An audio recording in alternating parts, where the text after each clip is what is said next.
I walked out on my family 22 years ago without saying a word, and my daughter found me 3 weeks ago standing in the cereal aisle of a Tesco in Norwich. She was 31. I hadn't seen her since she was 9. She looked at me for a long moment, her basket hanging from one hand, and then she said, "You look exactly the same." I didn't know what to say.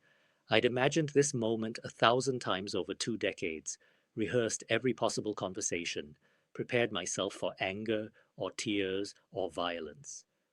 But I'd never imagined she'd say that I looked the same, because I wasn't the same. Nothing about me was the same except my face. Her name is Sophie. She was 9 years old when I left. Now she's a solicitor in London, married, no children yet. I know this because I've been following her online for years, not in a creepy way, just watching from a distance, making sure she was okay, making sure she didn't need me. She didn't ask why I left, not there in the cereal aisle with people pushing trolleys past us and the fluorescent lights humming overhead. She just gave me her number and told me to call her when I was ready to explain. I called her 2 days later. We met at a cafe near the train station, neutral ground, public enough that neither of us could make a scene. She ordered black coffee. I ordered tea I didn't drink. And then she said, "I need to know why you left." Not, "I want to know." Need. So I'm going to tell her. I'm going to tell everyone. Because the lie I've been living isn't sustainable anymore, and keeping it has cost me everything that mattered. This is what really happened. I didn't leave because I stopped loving them. I left because I was arrested. Not for what you're thinking. I need to say that right away because I know where minds go when a man disappears from his family without explanation. I wasn't abusing anyone. I wasn't violent. I wasn't unfaithful. I was arrested for fraud. Specifically, I was arrested for embezzling £43,000 from the secondary school where I'd worked for 11 years. Money that was supposed to go to the music department. Money I'd been skimming off in small amounts over 3 years. Amounts so small no one noticed until a new bursar came in and started asking questions I couldn't answer. I was guilty. Completely, undeniably guilty. And rather than face my wife and daughter and tell them what I'd done, I ran. The arrest happened on a Thursday afternoon. They came to the school, 2 police officers, very polite, very professional. They asked me to come with them. They didn't handcuff me in front of the students, which I suppose was a kindness I didn't deserve. I was taken to the station, questioned, charged, released on bail with a court date 6 weeks away. I went home. My wife Helen was making dinner. Sophie was doing homework at the kitchen table, headphones on, mouthing along to whatever she was listening to. The house smelled like garlic and tomatoes. Everything was normal. Everything was about to implode. I should have told Helen that night, should have sat her down, explained what had happened, faced the consequences together as a family. But I couldn't form the words. Every time I opened my mouth, I imagined the look on her face changing. Imagined Sophie asking why Daddy was in trouble. Imagined the whole careful life we'd built crumbling because I'd been weak and stupid and greedy. So I said nothing. I ate dinner. I helped Sophie with her maths homework. I went to bed next to my wife and lay there in the dark, staring at the ceiling, feeling my whole world shrinking down to a single point of pressure in my chest. The next morning, I left for work, like always, kissed Helen goodbye, told Sophie to have a good day at school, and I never came home. I didn't plan it, not consciously. I got in my car, and instead of driving to the school, I just kept driving. North first, then west. I stopped at a cash machine and withdrew as much as I could. £300. I turned off my phone. I drove until I ran out of road and found myself in a town I'd never heard of, staring at the sea, trying to understand what I'd just done. I'd abandoned my family. Not gradually. Not after a fight or a separation or any of the normal ways marriages end. I just left, walked out of their lives mid-sentence and disappeared. I told myself it was temporary, just a few days to clear my head, to figure out what to say, how to explain. But days became weeks, and weeks became months, and the longer I stayed away, the more impossible it became to go back. Because how do you return from that? How do you walk back into your house after 2 months and say, "Sorry, I needed some space"? How do you explain to your 9-year-old daughter why daddy disappeared without saying goodbye? You don't. You can't. So I didn't. I found work in a warehouse in King's Lynn. Cash in hand, no questions asked. I rented a room in a house with 5 other men, all of us running from something, none of us asking what. I grew a beard.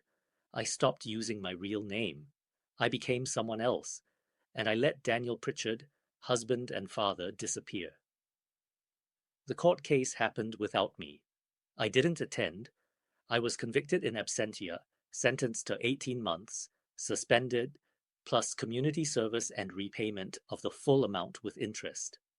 There was a warrant out for my arrest for failing to appear, but I'd moved far enough away that no one came looking.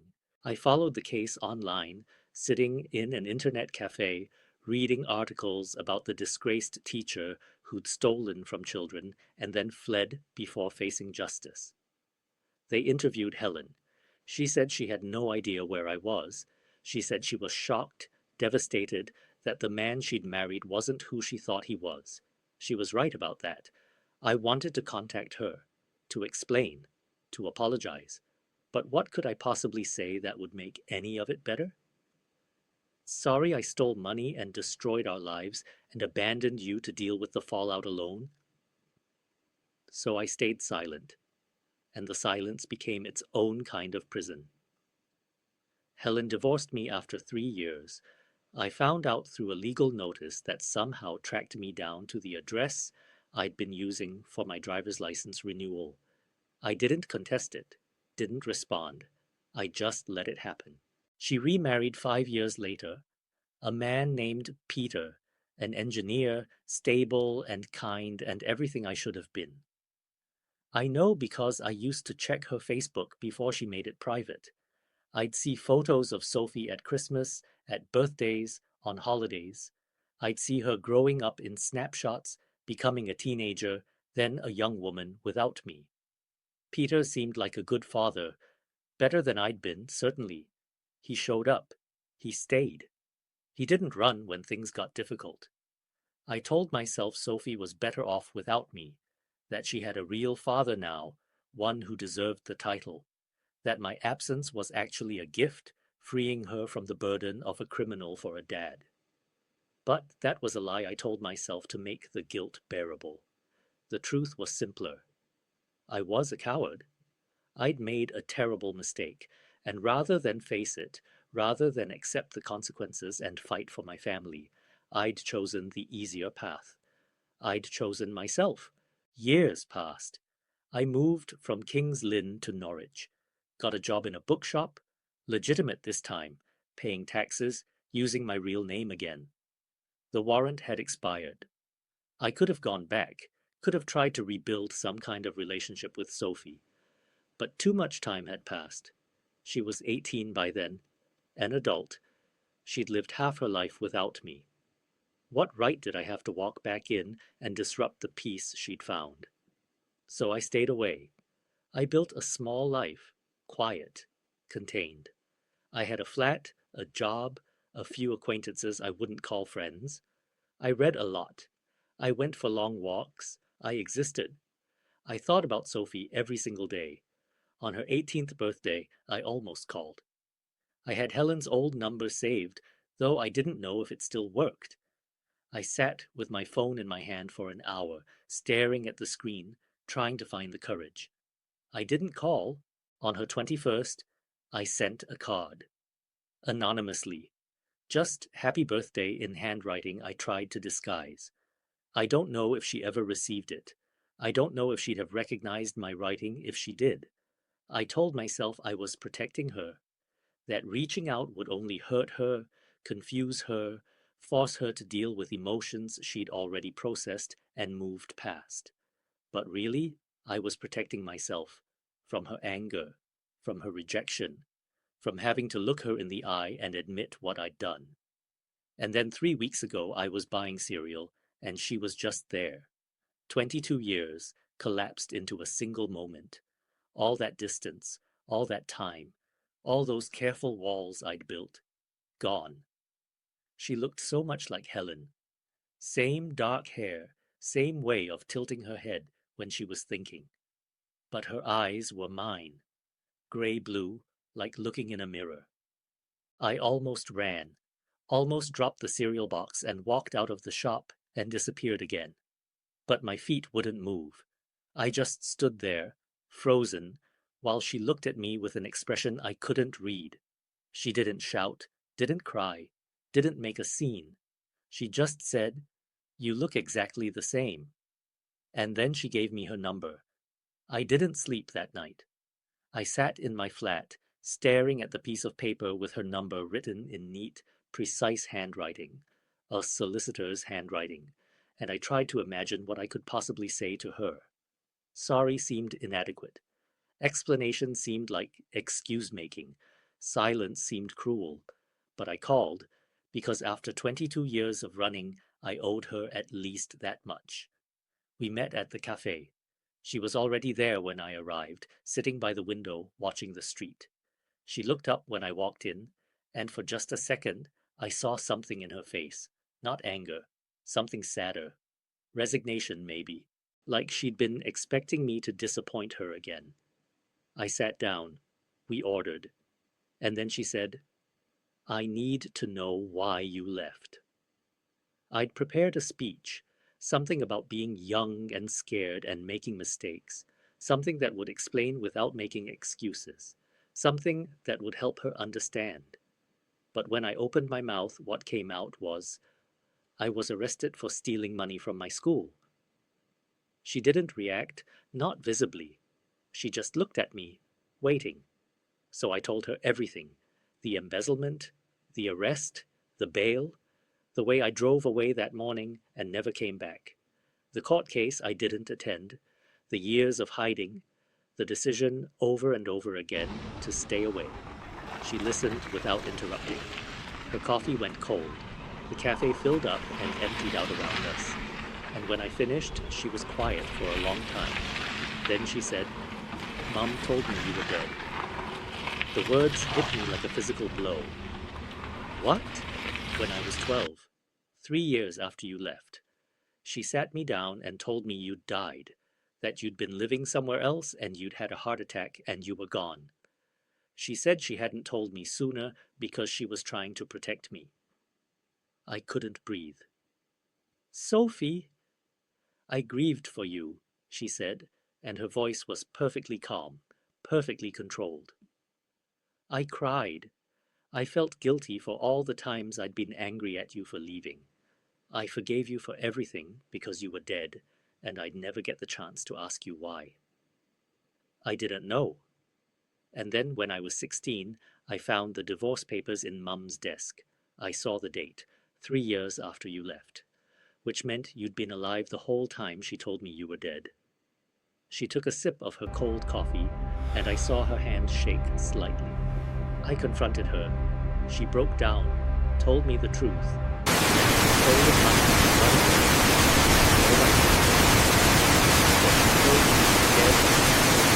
easier than explaining that my father was a thief and a coward. The word coward sat between us like a stone. She was right, I said quietly. I know, Sophie said. That's the worst part. She was absolutely right. We sat in silence. Outside, people walked past the window, living normal lives, unaware that inside this cafe, a father and daughter were trying to navigate 22 years of absence. "Why are you here?" I asked finally. "Why did you give me your number? Why meet me at all?" She looked at me for a long moment. "Because I'm getting married next year, and I need to know whether to invite you." The simplicity of it stunned me, and I realized I couldn't make that decision without knowing not from Mum's version or Peter's version or the version I built in my head. Your version. And now you've heard it? I said. Now I've heard it. So what do you want to do? She stood up, gathering her coat, her bag. I don't know yet. I need time to think. Sophie, don't, she said, and her voice cracked for the first time. Don't apologize. Don't try to fix this. Just let me think. She walked out of the cafe, and I sat there alone, surrounded by strangers, feeling more exposed than I'd ever felt in my life. That was 2 weeks ago. She called me yesterday, asked if I wanted to meet again. Same cafe, same table by the window. I said yes. This time she brought someone with her, a man about her age, handsome, steady-looking. Her fiancé, I realized. James. She introduced us. We shook hands. He had a firm grip, a kind face.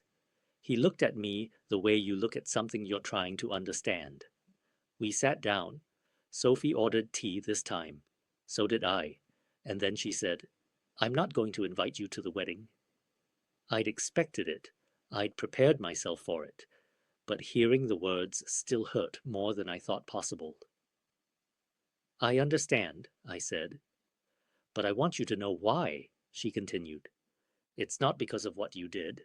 The stealing, the running away, those were terrible, but people make mistakes. People recover from mistakes. She looked at me with those gray-blue eyes that were so much like mine. I'm not inviting you because you chose to stay away for 22 years. You had 1,000 opportunities to come back, to reach out, to try, and you didn't. You chose the easy path every single time. You chose yourself over me. James reached over and took her hand. She squeezed it, drew strength from it, and continued. Mum had to raise me alone. She had to explain to my teachers why you weren't at parents' evenings. She had to sit through my school plays and my graduation alone. She had to answer all my questions about why Daddy left, and eventually she stopped having answers, so she told me you were dead, because at least that was an answer I could understand. I'm sorry, I said, and my voice broke. Sophie, I know you are, she said, but sorry doesn't give me back 22 years. It doesn't change the fact that you weren't there, that you chose not to be there. She stood up. James stood with her. I don't hate you, she said. I thought I would when I saw you in that shop. I thought I'd feel anger or rage or something big and dramatic. But I don't. I just feel sad. Sad for the relationship we could have had. Sad for the grandfather you won't get to be to my children. Sad for all the wasted time. She put on her coat. I hope you have a good life, Daniel. I really do. But it's not going to include me. She walked toward the door. James followed. And then she stopped, turned back. One more thing, she said. Mum's remarried. To Peter. He's been my dad since I was 14. He walked me through my exams. He taught me to drive. He held me when I cried over my first breakup. He's going to walk me down the aisle next year. She paused, and I saw tears in her eyes for the first time. He earned that. You didn't. And then she left. I sat in that cafe for 2 hours after they'd gone. People came and went around me. The staff changed shifts. The light outside shifted from afternoon to evening. And I finally understood the true cost of what I'd done. I didn't just lose my family when I walked out that door 22 years ago. I lost my right to be part of their future. I lost every moment that came after. Every birthday, every achievement, every milestone. I forfeited all of it. And I did it willingly. Not once, but over and over again. Every day I chose not to call. Every year I chose not to reach out. Every time I told myself she was better off without me. Those weren't acts of protection. They were acts of cowardice. I left without saying why, because I couldn't face the shame. And in doing so, I created a wound that never healed. For Sophie, for Helen, for myself. People talk about closure, about forgiveness, about making amends. But some things can't be amended, some distances can't be closed. I'm 58 years old. I work in a bookshop. I live alone in a one-bedroom flat. I have no family, no close friends, no one who depends on me or needs me or would miss me if I disappeared again. This is what I built. This is the life I chose when I chose to run. Sophie has her wedding next year. She'll marry James, probably have children, build a life full of love and stability and all the things I could have given her but didn't. And Peter will be there.